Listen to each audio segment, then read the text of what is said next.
Hello tout le monde, hello la famille, hello à toi qui me regarde, j'espère que tu vas bien, j'espère vraiment que tu vas bien et que tu ne t'inquiètes de rien. Rappelle-toi de la parole que notre Seigneur nous a donnée pour cette année, de ne pas s'inquiéter, mais de chercher d'abord le royaume des cieux et tout le reste nous sera donné en plus. Donc, quelle que soit la situation que tu traverses, chaque fois que ton cœur veut être troublé, souviens-toi que Jésus a dit avant de s'en aller, je vous donne la paix, je vous laisse la paix. Que cette paix soit ton partage et que ton cœur ne se trouble point. Reçois vraiment la paix du Christ. Et à chaque fois que ton cœur veut se troubler, alors invite Jésus dans ta situation. Dis Jésus, viens régner dans mes pensées. Jésus, viens, je t'invite dans ma situation. Oui, parce qu'on est souvent trop attaqué dans les pensées et il y a trop de choses qui se passent là-dedans. Vraiment, proclamer la parole de Dieu, ça fait du bien. Ça a un pouvoir vraiment qui agit fortement. Parfois, ça n'allait de rien, mais le faire à chaque fois qu'on se sent oppressé, vraiment, ça joue beaucoup, énormément. Donc, je t'encourage à le faire, à proclamer la parole comme ça, quand tu te sens oppressé dans tes pensées, afin de laisser libre cours la paix que Jésus-Christ nous a donnée, de vraiment le manifester. Je prie que cela soit ton partage au nom de Jésus-Christ. Voilà, je m'appelle Désirée et sur ma chaîne, je partage avec toi la parole de Dieu. Je t'encourage également à marcher par la foi, oui, la foi en Dieu, la foi en Jésus-Christ, également à avoir une intimité avec Dieu Saint-Esprit. Je suis heureuse de te retrouver aujourd'hui dans une nouvelle vidéo. C'est la suite de notre série de vidéos que nous avons commencé il y a déjà quelques semaines où nous parlons exactement du royaume des cieux. Comment chercher Dieu. Dans la vidéo précédente, nous avons dit comment c'était important de fructifier nos talents. C'est une façon de semer également dans le royaume des cieux. Concernant la vidéo d'aujourd'hui dans laquelle je vais partager avec toi trois fruits authentiques d'une bonne, vraie conversion. C'est vraiment un message que Dieu a soudainement donné comme ça parce que c'est vraiment pas ce que j'avais préparé, partagé avec toi. Et à la dernière minute, alors que je me préparais même à tourner la vidéo, Dieu m'a donné un autre message en fait. Et c'est ce que je vais partager avec toi dans cette vidéo. Donc, je t'encourage vraiment à prendre cela au sérieux. Ne néglige pas la parole de Dieu, c'est très important. La négligence de la parole de Dieu peut coûter très cher. Quand Dieu insiste sur un message, alors il faut vraiment ouvrir les oreilles. Moi-même, ça me concerne, d'accord? Donc, voilà, c'est ce message que je vais partager avec toi. Donc, c'est trois fruits authentiques que lorsque vraiment on remarque dans notre vie, nous-mêmes, on est fiers de nous. On se dit non, vraiment, je suis content d'être né de nouveau. Parce que oui, ça arrive qu'on dise qu'on est né de nouveau, mais que ce soit pas vraiment vrai. D'accord? Donc, Dieu doit approuver cela dans notre vie en manifestant vraiment les fruits d'une vraie conversion. Voilà. Donc, ces trois fruits ne sont pas exhaustifs. En fait, ce n'est pas exhaustif, mais c'est trois fruits authentiques. Et je vais partager cela avec toi en lisant la parole de Dieu. Donc, laisse-moi introduire ces trois points en partageant avec toi la parole de Dieu dans Luc 3 exactement. Donc, voilà ces gens qui étaient en train de baptiser comme ça. Ça se trouve dans Luc 3. Je vais lire à partir du verset 7 jusqu'au verset 14. D'accord? Donc, je lis la parole de Dieu. Il disait donc aux foules qui de tous côtés venaient à lui pour être baptisés: race de vipères, qui vous a dit que vous échapperez à la colère qui vient?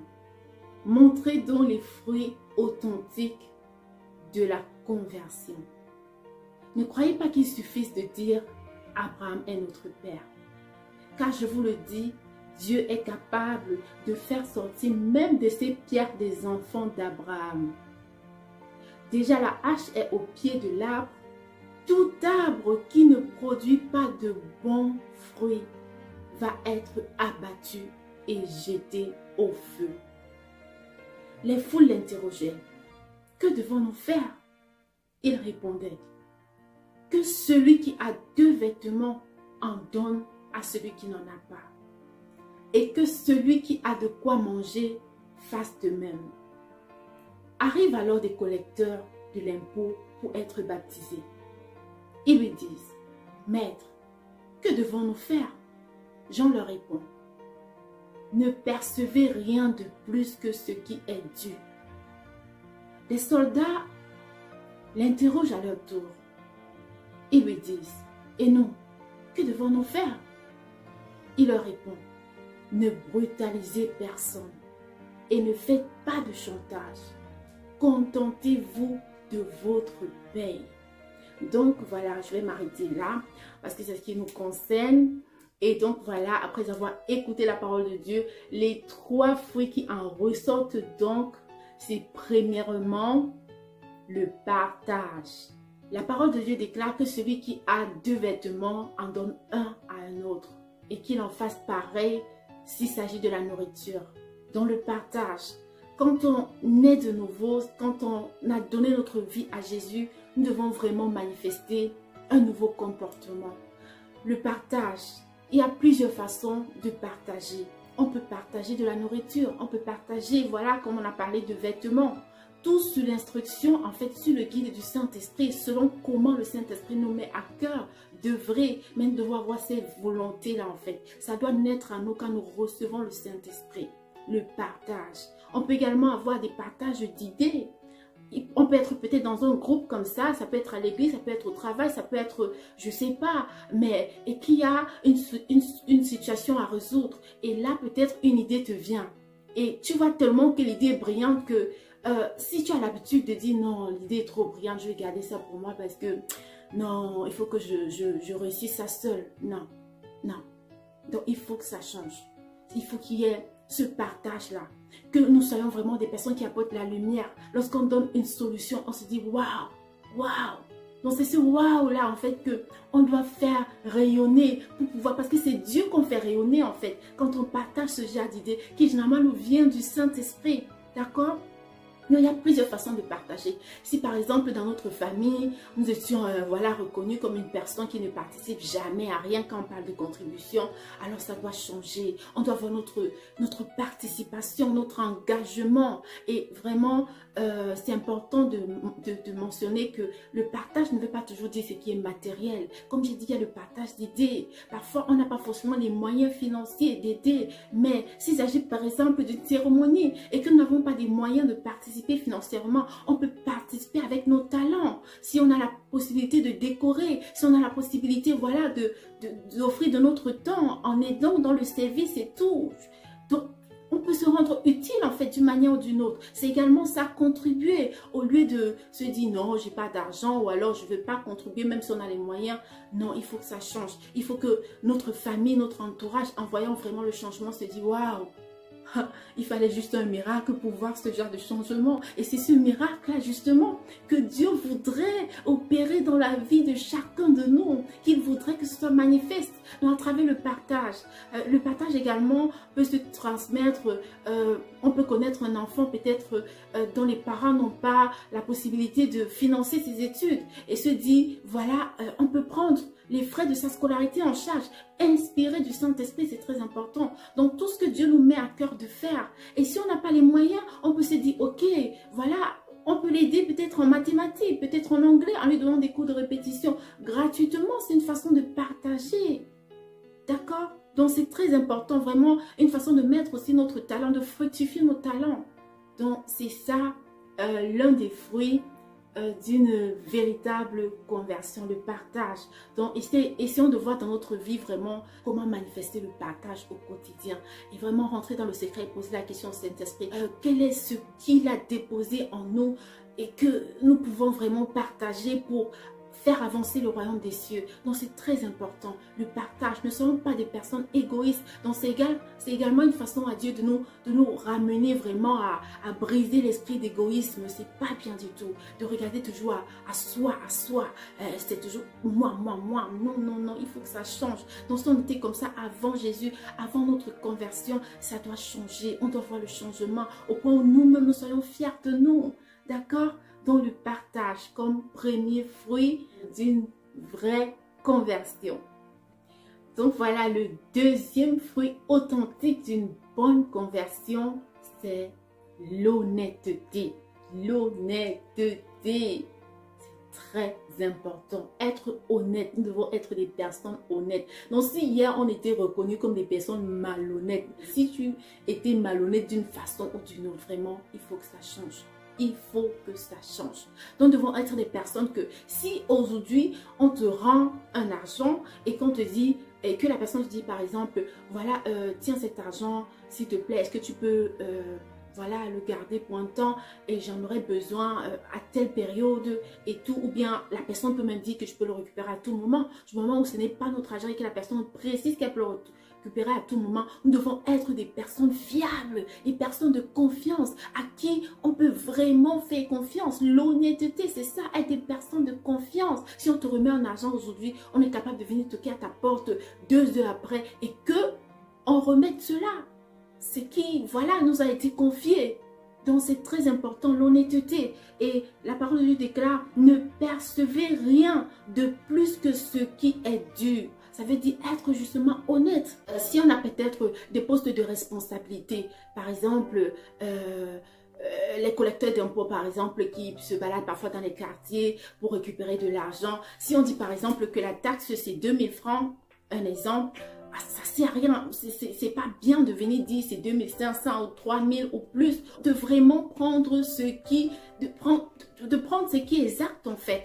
Donc on doit être ce genre de personne que si on avait l'habitude d'être, de venir là comme collecteur d'impôts, je profite pour en prendre l'exemple, et que les personnes en fait qui tout le temps subissaient de l'arnaque de notre part, vraiment, ça doit changer. Si on était la personne reconnue qui fermait les boutiques parce que pour un oui ou pour un non, ça doit changer. Le genre que parfois même il y a des mamans qui ne sont pas en sortie durant un mois de leur commerce. Elles pleurent, mais il y a des personnes sans cœur, vraiment, ils ferment la boutique et tout. Ils disent non, tu dois payer en plus même de ce que la personne doit payer. Donc vraiment, en face de ce genre de situation, être capable de dire, ok, je peux comprendre que ça n'a pas marché cette fois. Bon, disons que la prochaine fois, on va faire les comptes en fait. Donc pour dire que la prochaine fois, elle pourra payer.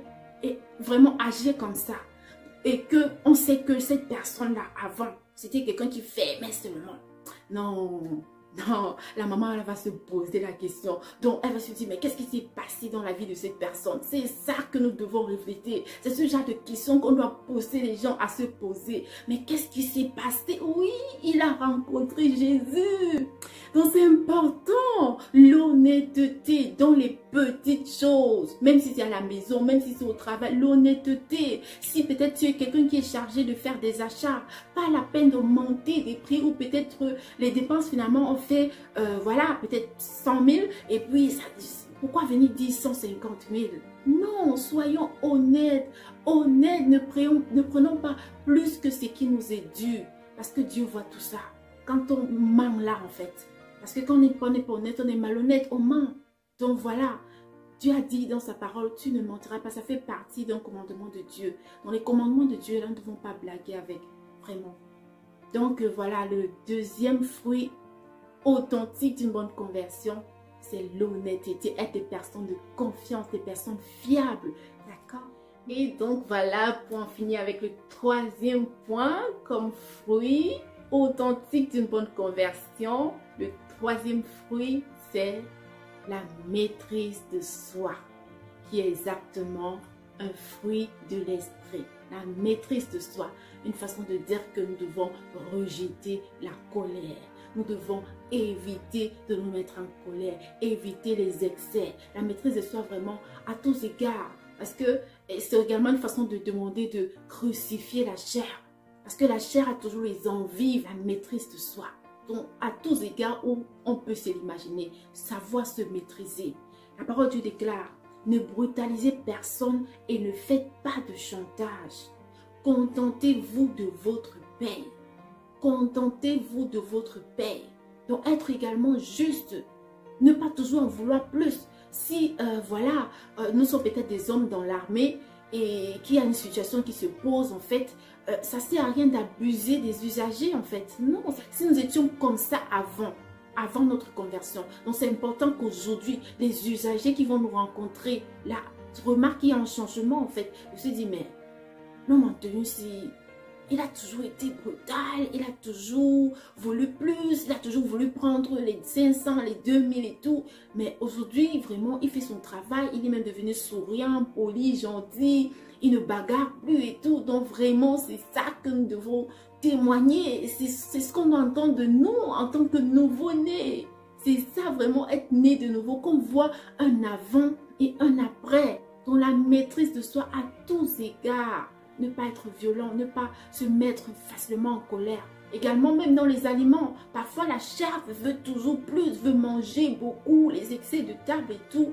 Et également, on parle de chantage, ne pas faire de chantage. Donc si on est des personnes qui avons des postes importants, peut-être on est des chefs, peut-être on est même pasteur, peut-être qu'on est médecin. Si nous sommes des personnes qui avons une certaine autorité, donc par exemple chef d'entreprise, nous ne devons pas mépriser ceux qui sont en dessous de nous. Non, ce n'est pas une occasion de faire le chantage. Peut-être un chef qui va vouloir peut-être abuser d'une jeune fille parce que voilà, il se dit je suis ton chef et tout. Donc ce sont les choses qui doivent changer. Ça doit vraiment changer dans notre comportement. Ça doit changer. Donc c'est très important qu'on voit vraiment un avant et un après notre conversion. Et c'est ce que Dieu attend de nous. Et nous en sommes capables parce que Jésus a gagné cette capacité-là à la croix pour nous. Donc c'est donc ça les 3 fruits authentiques d'une bonne conversion que je voulais partager avec toi dans cette vidéo. C'est-à-dire le partage, l'honnêteté, la loyauté également si tu veux. Et la maîtrise de soi qui est un fruit de l'esprit très important. Et pour y arriver à manifester ces fruits dans nos vies, c'est important que nous ayons une bonne vie de prière, de crier à Dieu. Lorsque nous remarquons que nous avons des manquements dans notre vie, on ne peut rien sans Dieu. Il le dit également dans sa parole. Vous ne pouvez rien sans moi. Et c'est tellement évident. Donc de crier à Dieu chaque fois, Seigneur, Seigneur, insister jusqu'à ce qu'on voit le changement dans notre comportement. Si on remarque qu'on est des personnes colériques, si on est des personnes agressives, si on est des personnes qui ne sont pas honnêtes, qui ont du mal à dire la vérité. Donc c'est important de crier à Dieu, Seigneur, s'il te plaît, Seigneur, enlève ça de moi. S'il te plaît, aide-moi. Donne-moi la force, donne-moi la puissance pour dominer sur ce péché. Remplis-moi davantage de toi. Donc, une vie de prière. Également, le jeûne de prière. Très important parce que le jeûne permet de crucifier la chair et des habitudes que l'on fait, en fait, des choses que l'on fait sur une longue période de temps, parfois 21 jours, ça devient une habitude. Donc, si on se fixe vraiment un bon temps de jeûne pour crucifier notre chair, je crois que ça va porter des fruits. Également, la méditation de la parole de Dieu. Très important parce que quand on médite la parole de Dieu, on est en relation avec Dieu, on communique avec Dieu et on se souvient de ce qu'on a lu. Et chaque fois qu'on veut s'égarer, le Saint-Esprit nous rappelle parce que comme il a dit dans sa parole, je vous rappelle ce que j'ai entendu. Donc c'est ce qu'on a médité en fait. L'Esprit vient nous rappeler, hey, souviens-toi que la parole de Dieu dit ça. Donc quand tu veux brutaliser quelqu'un, quand tu veux être malhonnête là, quand tu veux escroquer les gens, l'Esprit de Dieu te dit hey, non, tu n'es plus dans ça, tu n'es plus dans ça. Et voilà, donc il donne la capacité de se retenir. Voilà, donc c'est ce que la communion avec le Saint-Esprit fait également. Ce qui est aussi très très important, c'est la volonté. Au-delà de tout, vraiment la volonté. Parce que c'est la volonté qui va nous pousser à prier. C'est la volonté qui va nous pousser à demander à Dieu, Seigneur, s'il te plaît, je veux que ça change. C'est la volonté qui va nous encourager également à jeûner. Donc voilà les actions que nous pouvons poser vraiment pour montrer également que nous voulons changer, la volonté, la méditation de la parole de Dieu, une vie de prière, les jeûnes de prière, c'est très important. Et n'oublions pas que Jésus a tout accompli, c'est-à-dire que dans cet accomplissement, il y a la capacité de résister au péché. Jésus est mort sans péché.